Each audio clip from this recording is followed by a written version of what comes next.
Qurbonlikka so'yiladigan mol qo'yni so'yib, go'shtini taroziga qo'yib, necha kilo go'sht bo'lsa, shuning pulini berishga kelishib oldim va pulni berdim. Xato qilmadimmi? Bismillahirrohmanirrohim. Alhamdulillah va salatu vassalamu ala sayyidina Rasulillah. Xato qildingiz bu o'rinda. Chunki u yerda go'sht kilosiga kelishiladigan bo'lsa, siz go'sht sotib olgan bo'lasiz. Bu nima degani?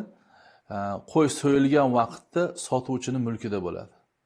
Uni mulkida bo'lgandan keyin u so'yilgan vaqtda u so'yib sizga sotayotgan bo'ladi. U o'zini mulkida sotish uchun niyatda so'ygan bo'ladi va siz tarafingizdan qurbonlik uchun o'tmaydi. Chunki birovning mulkida so'yilyapti. Siz esa qo'yni go'shtni sotib olyapsiz, tarqatyapsiz. Siz qo'yni go'shtini yoki molni go'shtini sotib olib, ehson qilgan bilan teng bo'lib qolasiz. Shuning uchun qurbonlikda tirigicha sotib olinadi, keyin o'zini mulkiga olib turib, keyin so'yiladi.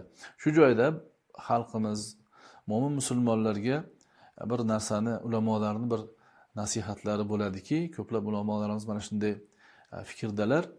Qurbonlik qilayotgan vaqtda endi chiroylisini, yaxshisini 1-2 so'miga qaramasdan oling. Bu qurbonlik juda katta insonga manfaat keltiradi. Dunyo oxiratda insonni xayr va barakasiga, Alloh taoloning maqomini oliy bo'lishiga sabab bo'ladigan ibodatlardan biri hisoblanadi. Payg'ambarimiz sollallohu alayhi va sallamdan juda katta va'dalar kelgan bu borada. Shuning uchun go'shtini hisoblab turib, go'shtiga pul beraman, go'shtidan yutqizib qo'ymay degan narsa odamning xayoliga kelmagani yaxshi. Mo'min musulmon o'laroq buyruqni bajaruvchi sifatida bozorga borib eng yaxshisini 1 kilo 2 kilo yutqizib qo'yishga qaramasdan chiroylisini yaxshi narxga olib beradigan bo'lsangiz, qurbonlik qiladigan bo'lsangiz, sarflagan pulingiz ham katta ajrlarga ega qiladi sizni.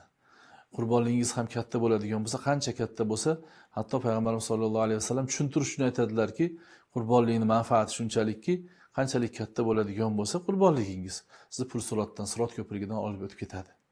Shunga qarab qurbonlik qilinadigan ma'noda hadis bor. Masalan, shu tarafga ham e'tibor qaratsalar, maqsadga muvofiq bo'ladi. Vallohu a'lam.